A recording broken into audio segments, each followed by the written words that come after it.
My daughter-in-law Vanessa laughed like a hyena when the lawyer announced I'd only inherited an old painting. My son Michael got the $3 million construction company, and I got what looked like a garage sale reject. That laugh told me exactly what 46 years of marriage had been worth to my late husband, Robert. If you're watching this, subscribe and let me know where you're watching from. Let me back up and tell you how we got to this delicious moment. It was February 15th, exactly 1 month after Robert's funeral, and we were sitting in Charles Blackwood's law office like something out of a bad movie. You know the scene. Mahogany desk, leather chairs, and enough tension to power a small city. Dorothy Henderson, Mr. Blackwood read from Robert's will, shall inherit the oil painting titled Sunset over Lake Michigan, currently hanging in the master bedroom. He paused, probably expecting some reaction from me. I just sat there, hands folded, while Vanessa practically vibrated with glee beside Michael. And to my beloved son Michael Henderson, the lawyer continued, I leave Henderson Construction Company, including all assets, properties, and business interests, valued at approximately $3.2 million.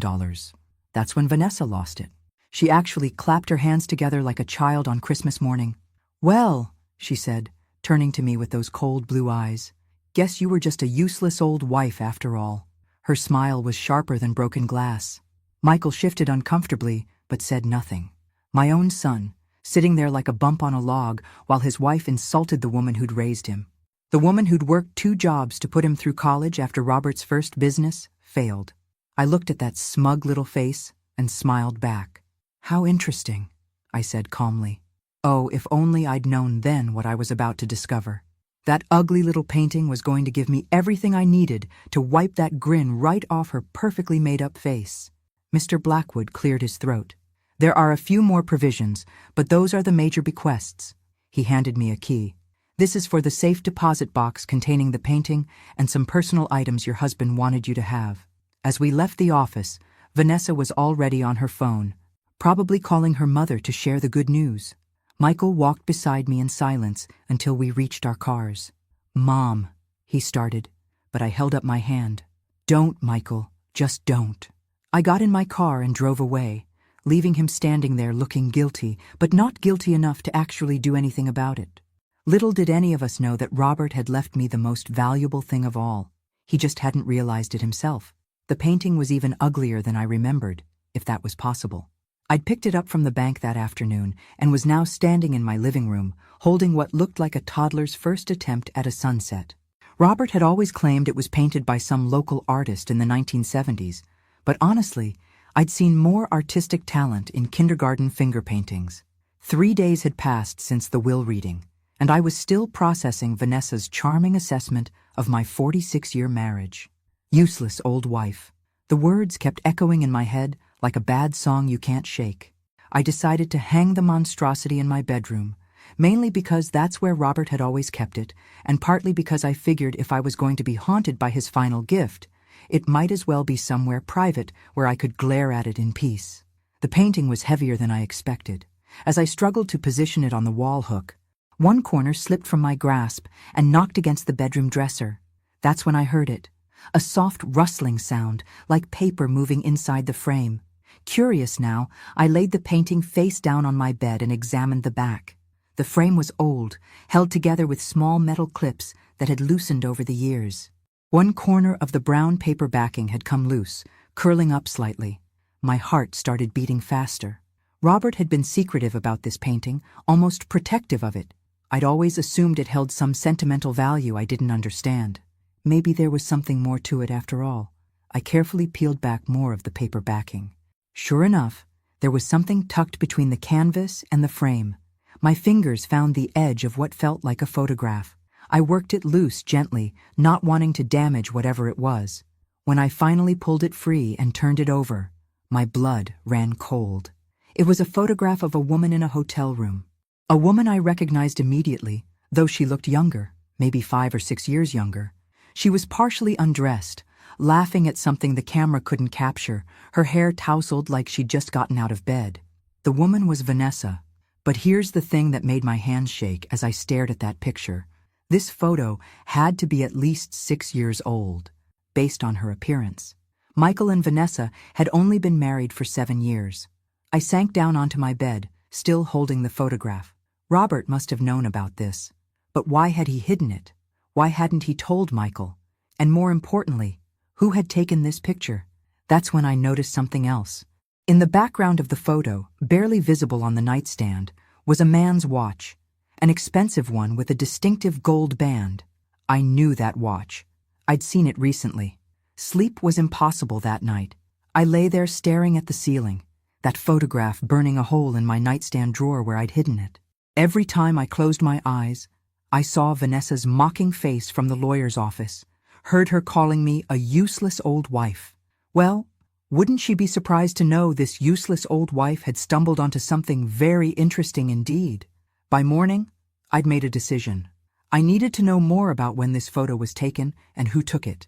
More importantly, I needed to figure out why Robert had hidden it instead of exposing his daughter-in-law's infidelity. I started with what I knew. The photograph looked professional, not like a casual snapshot. The hotel room was upscale, Egyptian cotton sheets, expensive furniture visible in the background. And that watch on the nightstand was definitely the key to everything. Around 10 o'clock, I drove to Michael's office.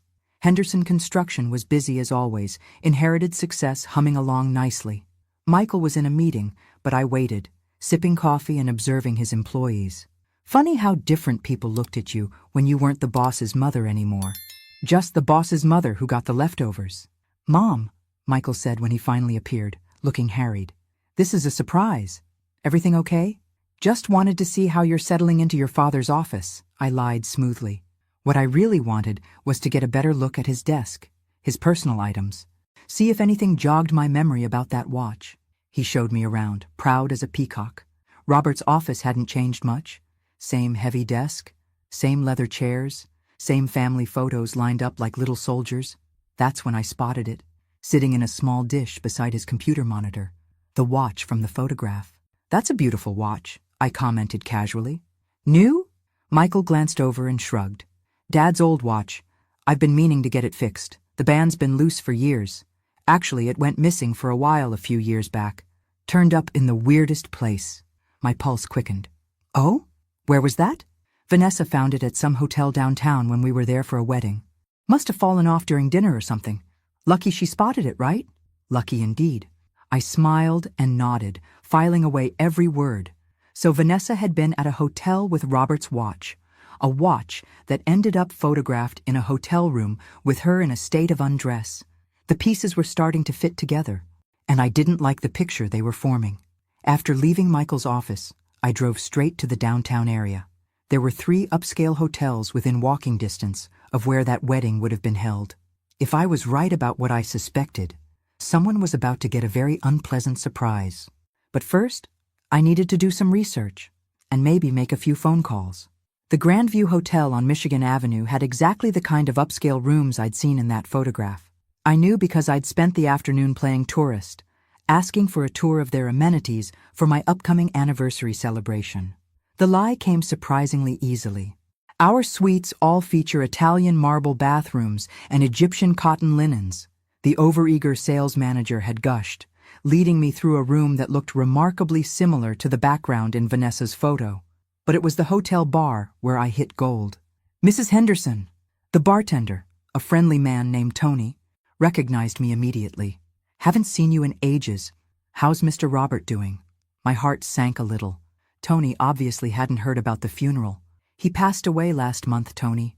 "Oh no, I'm so sorry. He was a good man. Used to come in here regular-like, especially these past few years." Tony wiped down a glass thoughtfully. "Always with that pretty young blonde. Your daughter-in-law, right? Vanessa?" The room seemed to tilt. "They came here together? Often?" "Oh yes, every few months or so, usually Thursday afternoons. Mr. Robert always ordered the same thing. Whiskey neat, and she liked those fancy martinis with the olives." Tony paused, studying my face. "You didn't know?" I managed to keep my voice steady. "Robert mentioned it. I just wasn't sure which hotel." But Tony was already backtracking, probably sensing he'd said too much. "I mean, it was probably business meetings, right?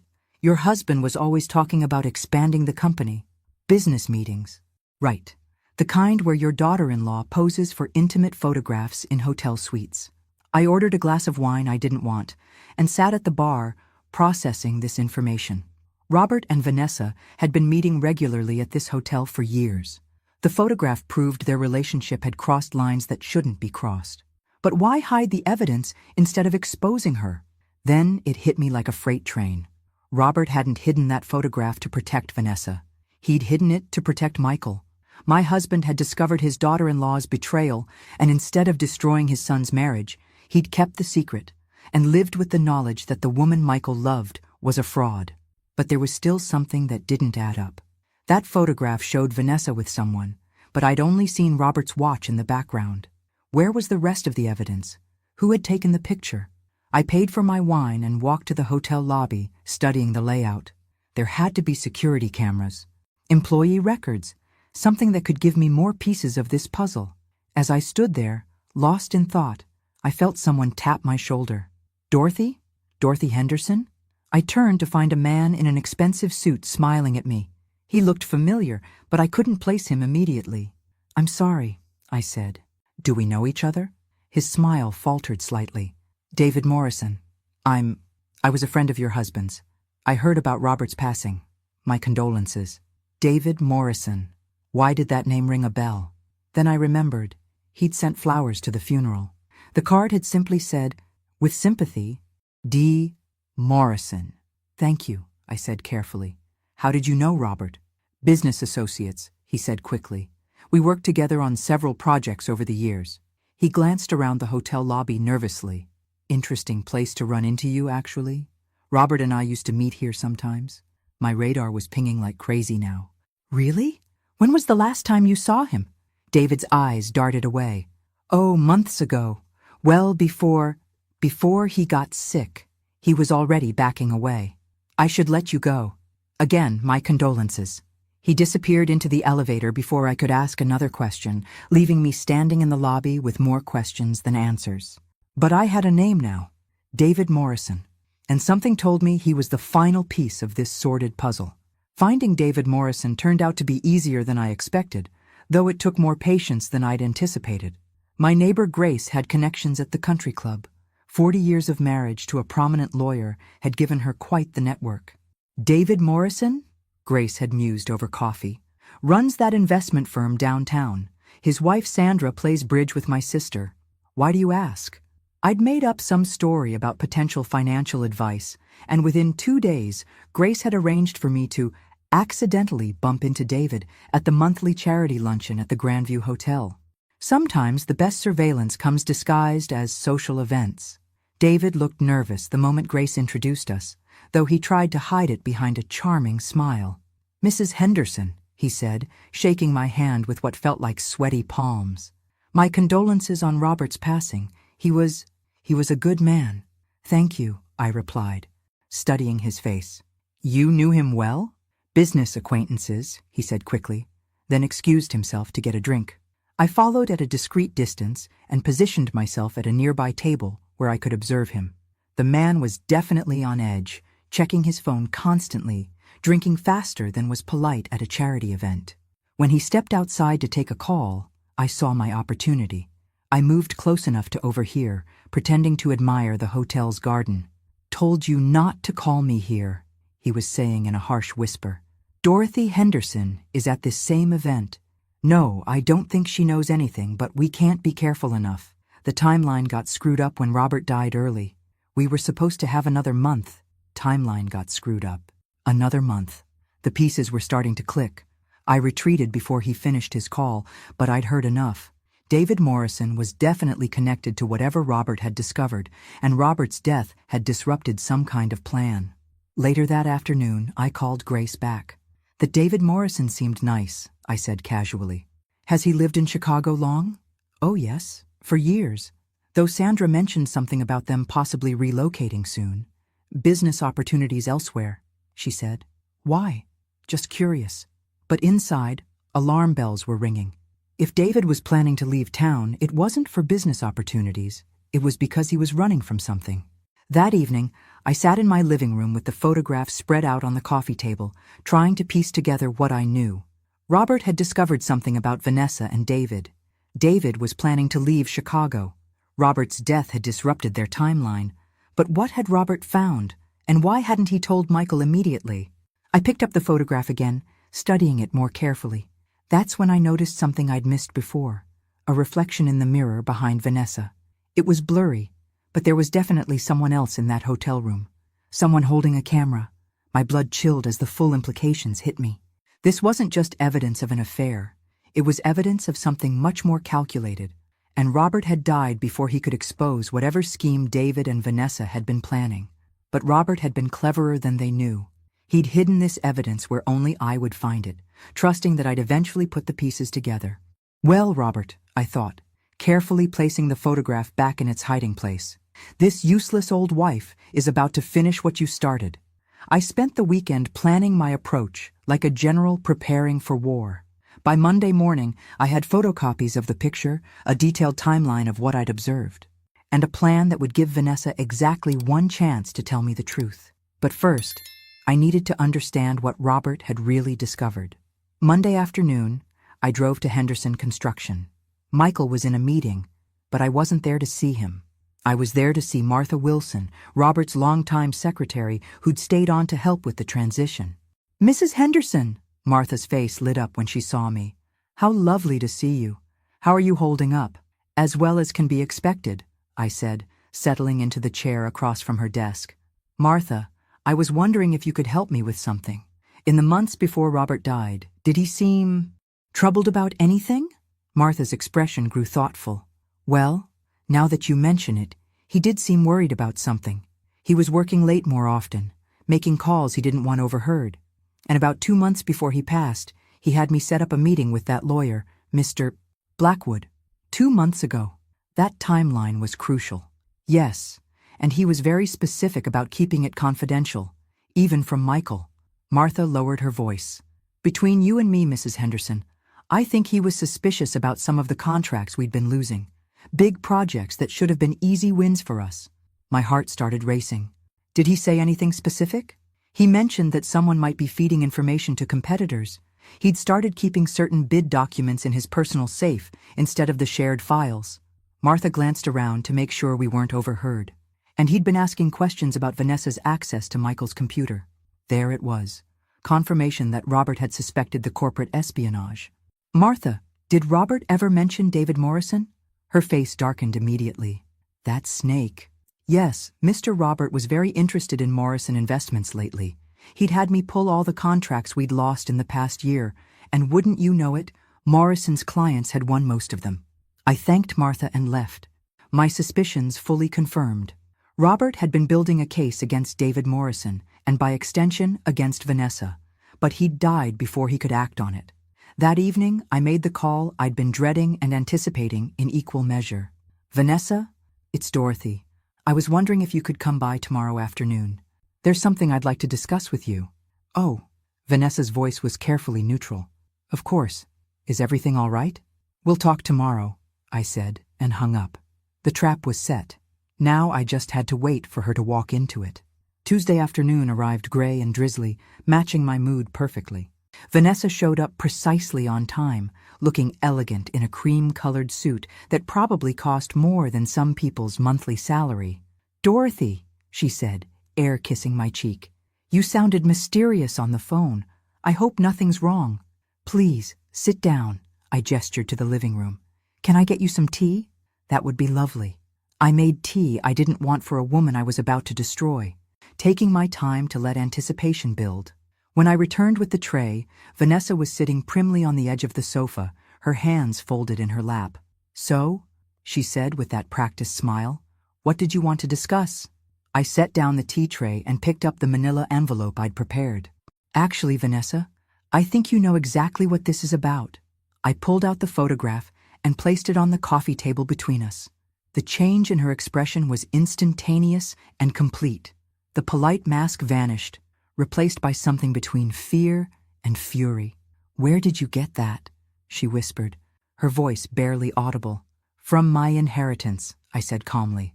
That ugly painting turned out to be worth more than any of us realized. Vanessa stared at the photograph for a long moment. then looked up at me with calculating eyes. "What do you want?"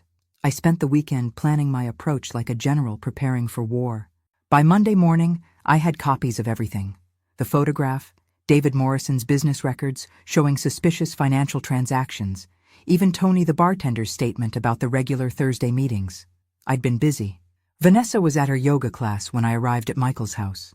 I let myself in with the key I'd kept since they moved in. The same key they'd never bothered to ask for back. Funny how people forget about the little details when they're busy counting their inheritance. I settled into their expensive leather sofa, the one they'd bought with money from Henderson Construction, and waited. She walked in at 10:30, still glowing from her workout, yoga mat tucked under her arm. The sight of me sitting in her living room stopped her dead in her tracks. "Dorothy, what are you doing here? How did you get in?" "I still have a key," I said pleasantly. "We need to talk, Vanessa." Something in my tone must have warned her, because she set down her yoga mat carefully and crossed her arms. "If this is about what I said at the lawyer's office, I think you're overreacting." "Oh, this isn't about that at all."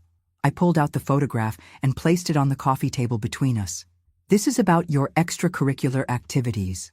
Vanessa stared at the picture for a full 10 seconds before her face went completely white. "Where did you get that?" "From my inheritance. Turns out that ugly painting was more valuable than any of us realized." I leaned back comfortably. "Robert knew all about you and David Morrison, dear. The affair, the business espionage, the Thursday afternoon hotel meetings, everything." "You don't understand," Vanessa said, sinking into a chair across from me. "David and I, it's complicated. Corporate espionage usually is." I pulled out another document, David's confession, which I'd recorded on my phone and had transcribed. "He told me everything, Vanessa. How you've been feeding him Henderson Construction's confidential information, helping him undercut Michael's bids, sabotaging your own husband's business." Vanessa's composure cracked completely. "Robert's dead. That investigation died with him." "Oh, sweetie," I said, and for the first time let my real feelings show in my voice. "You really think I'm just some useless old wife, don't you?" I pulled out my phone and showed her the screen, a number I'd dialed but hadn't connected yet. One button push and I'm calling Michael. Another call goes to the police. A third goes to the Chicago Tribune business section. They love a good corporate espionage story. I set the phone down carefully. "Or we can discuss this like civilized people." Vanessa stared at me like she was seeing me for the first time. Gone was the dismissive contempt, replaced by something that looked almost like respect, and definitely fear. "What do you want?" she whispered. I smiled. It wasn't a nice smile. "Well, since you asked so nicely, let me tell you exactly what's going to happen next." The really delicious part was just beginning. "Here's what's going to happen," I said, settling back into that overpriced sofa. "You're going to tell Michael everything. The affair, the stolen business information, all of it.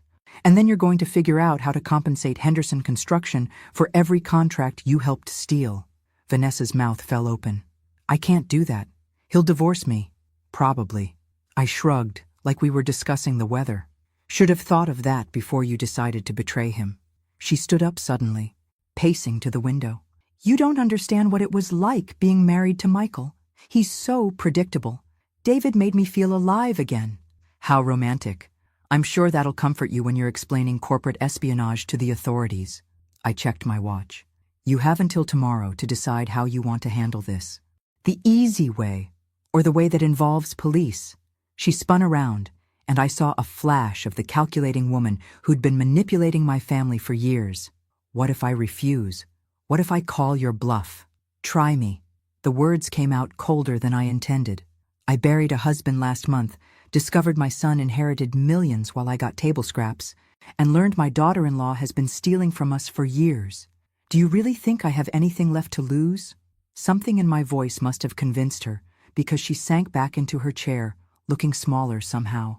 "There's something else," she said quietly. "Something you should know about Robert's death." My blood chilled. "What do you mean?" "David and we were supposed to meet Robert that day. He'd called us, said he wanted to discuss the situation one final time before—" She swallowed hard. "Before he told Michael everything." The room seemed to tilt. "Go on." "We met him at the hotel bar. Robert was furious. Said our month was up and he was done protecting Michael from the truth. That's when David tried to bargain with him, offer him money to stay quiet longer. And Robert got so angry. He started yelling about integrity and family loyalty. Then he grabbed his chest and just collapsed. Vanessa's voice was barely a whisper. We called 911 immediately, but it was too late. I stared at her, trying to process this information. You were with him when he died? In the hotel lobby. There were witnesses, other guests, hotel staff. The paramedics said he probably died instantly. She looked up at me with what might have been genuine remorse. I know you probably think we caused it, but we didn't. We tried to help. For some reason, this version felt more honest than I'd expected. Robert had always been prone to stress-induced chest pains, especially when he was angry. Why didn't you tell anyone you were there? Because we knew how it would look. Robert's daughter-in-law and her friend being the last people to see him alive? Vanessa shook her head. David's lawyer advised us to stay quiet unless the police specifically asked. I stood up slowly, my head spinning with this new information. You realize this doesn't change anything, right? You still betrayed Michael. You still stole from his business. I know, she said quietly, and I'm sorry. I know you probably don't believe that, but I am. Maybe she was. But sorry doesn't undo years of betrayal. 24 hours, Vanessa. Decide how you want to handle this. For the first time since I'd arrived, she looked truly defeated. I walked to their kitchen and poured myself a glass of water, mainly to give myself time to think. My hands were shaking. Whether from anger or grief, I wasn't sure. Vanessa had followed me, hovering in the doorway like she wasn't sure whether to run or try to explain further. Dorothy, please. You have to understand, we were scared, confused, scared of being exposed as thieves and adulterers, I said, setting the glass down carefully. Tell me, Vanessa, how many family dinners have you sat through knowing you were stealing from us? She started crying then, big tears that might have worked on someone else. I never meant for it to go so far. It started small, just little bits of information David could use to be more competitive, and it grew into $250,000 in lost business. I pulled out my phone. I'm calling Michael. Wait, she said desperately. Please, can't we work something out between us? Woman to woman? I almost laughed. Woman to woman? You mean the way you worked things out when you were helping David steal our contracts? My phone was already ringing. Michael's voice answered, tense with worry. Mom, what's wrong? You sound upset. I need you to come home, Michael. There are some things you need to know about your wife. What kind of things? I looked directly at Vanessa as I spoke. The kind that explain why Henderson Construction has been losing so many bids lately. After I hung up, Vanessa collapsed into a kitchen chair. He's going to hate me. Probably, I agreed, but he deserves to know the truth. And the thing about Robert's death, you won't tell him about that, will you? It would destroy him to know his father died angry and disappointed. I considered this. She wasn't wrong. Michael was already struggling with grief and guilt over losing his father. Learning that Robert had died in the middle of confronting betrayal would be devastating. That depends, I said finally, on how honest you are with him about everything else. 20 minutes later, Michael walked through the front door, looking haggard. He'd obviously left work in a hurry. His tie was askew, and his hair looked like he'd been running his hands through it. Mom, he said, embracing me briefly before turning to Vanessa. What's this about? I pulled out the photograph and set it on the kitchen counter. Your wife has been having an affair with David Morrison. She's also been feeding him confidential information about Henderson Construction's bids and finances. The color drained from Michael's face as he stared at the picture. When he looked up at Vanessa, his expression was unreadable.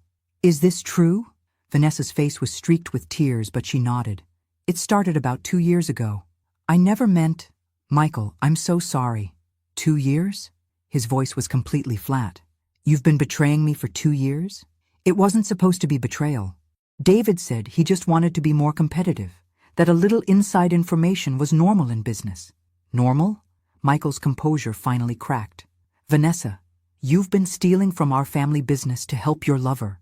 I watched my son process the betrayal, seeing him transform from the trusting man I'd raised into someone harder, more suspicious. It broke my heart, but it was necessary. How much? He asked quietly. We're still calculating the exact amount, I said, but it's substantial, multiple 6-figure contracts that we should have won. Michael sat down heavily at the kitchen table, staring at the photograph. Dad suspected something, didn't he? In the last few months, he was asking me strange questions about our bid processes, about who had access to our files. Yes, I said gently. He'd been investigating for about 2 months before he died. Did he know? Michael looked up at Vanessa. Did he know about you and David? Vanessa nodded miserably. He confronted us about a month before he died. He said he was going to tell you everything. But he didn't, Michael said, his voice hollow. He protected you right up until the end. The kitchen fell silent except for the sound of Vanessa's quiet sobbing. Finally, Michael stood up. I want you out of this house by tonight. Michael, please, out, he repeated, his voice stronger now. We'll discuss the financial arrangements through lawyers. After Vanessa left to pack, Michael and I sat in his living room now, truly his for the first time. The silence was heavy but not uncomfortable. I should have seen it, he said finally. The signs were all there. You trusted her, I said. That's not a flaw, Michael. It's what makes you a good man. He was quiet for a long moment. What happens now? Now we rebuild, I said simply. Henderson Construction will survive this. Your father built it to last. What I didn't tell him was that Robert had built in some insurance policies that even I hadn't discovered yet. Michael took the news about the affair better than I expected. It was the business espionage that really got to him. The betrayal of everything Robert had built. Everything Michael was trying to preserve. $247,000, he repeated, staring at the evidence I'd laid out on his coffee table. You cost us almost $250,000. Vanessa sat curled in the corner of the couch, mascara streaked down her cheeks.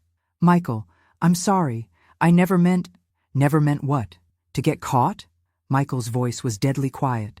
Because you sure meant to help David steal our clients, didn't you? I watched my son transform before my eyes. The gentle, trusting man I'd raised was gone, replaced by someone harder, more calculating. Someone who'd learned that the people closest to you could hurt you the most. The police are on their way, I told him. Vanessa has some information about your father's death that they need to hear. Michael's head snapped up. What information? Vanessa looked at me pleadingly, but I just raised an eyebrow. This was her mess to clean up. Your father, he didn't die alone, she whispered. David and I were with him when he had the heart attack. The silence in the room was deafening. Michael stood up slowly, his face going through a series of expressions. Confusion, understanding, horror, and finally, rage. You were there? His voice was barely controlled. You were there and you didn't call 911? We did call. Eventually. We panicked. How long? Michael's hands were clenched into fists at his sides. Vanessa couldn't meet his eyes. 20 minutes. Maybe longer. Michael turned away from her, walking to the window. When he spoke again, his voice was flat, emotionless. Get out. Michael, please. Get out. The explosion of rage made both Vanessa and me jump. Get out of my house. Get out of my life. And if I ever see you again, I'll finish what my father should have done 6 months ago. Vanessa stood up shakily. Where am I supposed to go? I don't care, Michael said without turning around. Call David. Call your parents. Call a lawyer. But get out of my sight before the police get here. She looked at me one last time, maybe hoping for some mercy, some sign that this could still be fixed. I just smiled and waved. 20 minutes later, we watched through the window as Vanessa loaded 2 suitcases into her car and drove away. The police arrived 10 minutes after that. Detective Sarah Rodriguez was thorough and professional. She took statements from both Michael and me, documented all the evidence I'd collected, and assured us that they would be reopening the investigation into Robert's death. Based on what you've told me, we'll be looking at charges of negligent homicide at minimum, she said. Possibly more, depending on what we find. After the police left, Michael and I sat in his living room now, truly his for the first time since Vanessa had moved in. The silence was comfortable rather than tense. I'm sorry, he said finally, for what she said at the lawyer's office, for not standing up for you. I patted his hand. You couldn't have known, but I should have seen it. The signs were all there. He shook his head. Dad tried to tell me something was wrong. I thought he was just being paranoid. That's when I realized there was one more secret I hadn't shared yet. One final revelation that would change everything. Michael, I said carefully, there's something else you need to know about your father's plans. He looked at me with tired eyes. Mom, I don't think I can handle any more surprises today. This is a good one, I promise. I pulled out a document I'd been saving for the right moment, one I'd discovered in Robert's safe deposit box along with the painting. Remember how upset you were that Robert left me just that painting? Yeah, and I felt terrible about that. Dad should have provided better for you. I handed him the paper. He did. Michael stared at the document, reading it twice before looking up at me with confusion. I don't understand. This is a promissory note? For $800,000, signed 3 months before your father died. Apparently, Robert had been borrowing against his life insurance policy to cover some business expenses. I smiled at his bewildered expression. Expenses that, according to this document, he owed to me. But Mom, you never lent Dad money, didn't I? I pulled out another sheet, a detailed accounting that Martha from the office had helped me reconstruct. Your father was very careful with his records, Michael. Every family dinner where I insisted on paying the check, every birthday gift I gave him that was really a business expense in disguise, every time I helped with household expenses that freed up his cash for the company. Michael set the document down with shaking hands. You mean all those times you said you just wanted to contribute? I was investing in Henderson Construction. Your father was just honest enough to keep track of exactly how much. I leaned back in my chair. The life insurance policy pays out $1.2 million. After settling this debt, there's still plenty left for the business. But why didn't he just tell us about the loan? Because he wanted to see what kind of people we really were when we thought he'd left everything to you. I thought about Robert's final gift. Not just the painting, but the test it represented. He knew Vanessa would show her true colors if she thought I'd gotten nothing. And I failed the test, Michael said quietly. I let her mock you. I didn't stand up for you. You passed a different test, I said gently. You're sitting here now, doing the right thing. That's what matters. Michael was quiet for a long time, processing everything. When he finally spoke, his voice was different, stronger, more decisive. So what happens now? Do you want to be repaid immediately? Actually, I said, smiling, I have a different proposal. Convert the debt into a partnership. You need someone you can trust helping run the business, and I need something meaningful to do with my time. Partners? Michael's face lit up for the first time since this whole mess began. Partners, I confirmed. Your father built something worth preserving. Let's make sure it stays in the family, the real family. That's when we heard the car pulling into the driveway. Through the window, I could see David Morrison getting out of a silver BMW, his face grim with determination. Well, I said, straightening my shoulders. Looks like we're about to have another visitor. This was about to get very interesting. The doorbell rang insistently, and Michael went to answer it. I could hear their voices. Michael's cold and controlled, David's desperate and pleading. Please, just 5 minutes. I need to explain what really happened. You've explained enough, Michael replied, but I called out from the living room. Let him in, Michael. We might as well hear what he has to say. David walked into the living room looking like he'd aged 10 years since our last encounter. His expensive suit was wrinkled, his usually perfect hair disheveled. Mrs. Henderson, he began, I know you have no reason to listen to me, but I need you to know that Robert's death wasn't our fault. We didn't delay calling for help. Then why did Vanessa tell me you did? David's face crumpled. Because she panicked when she realized you might go to the police. She thought if she made it sound like we'd done something criminal, you'd focus on that instead of the business theft. I studied his face, looking for signs of deception. So what really happened that day? Robert collapsed in the hotel lobby. We were arguing, yes, but there were other people around. The hotel staff called 911 immediately. We stayed with him until the paramedics arrived, but he swallowed hard. It was massive. The doctor said he probably wouldn't have survived even if it had happened in a hospital. For some reason, this version felt more truthful. It also aligned better with what I knew about Robert's heart condition. Why should we believe you now? Michael asked. Because I'm finished lying, David said simply. My business is ruined, my reputation is shot, and my wife is filing for divorce. I have nothing left to lose by telling the truth. We spent the next hour talking through everything. David's cooperation with authorities, the financial restitution he'd promised, and his genuine remorse over his actions. By the time he left, I almost felt sorry for him. Almost. You know what the strangest part is? Michael said after David's car disappeared down the street. I feel relieved. All this time, I knew something was wrong with my marriage, but I kept trying to fix it. Now I know it was never fixable.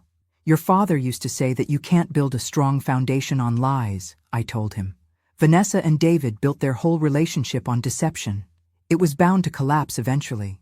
Over the next few weeks, the legal proceedings moved swiftly. Vanessa pled guilty to conspiracy and agreed to pay substantial restitution rather than face more serious charges.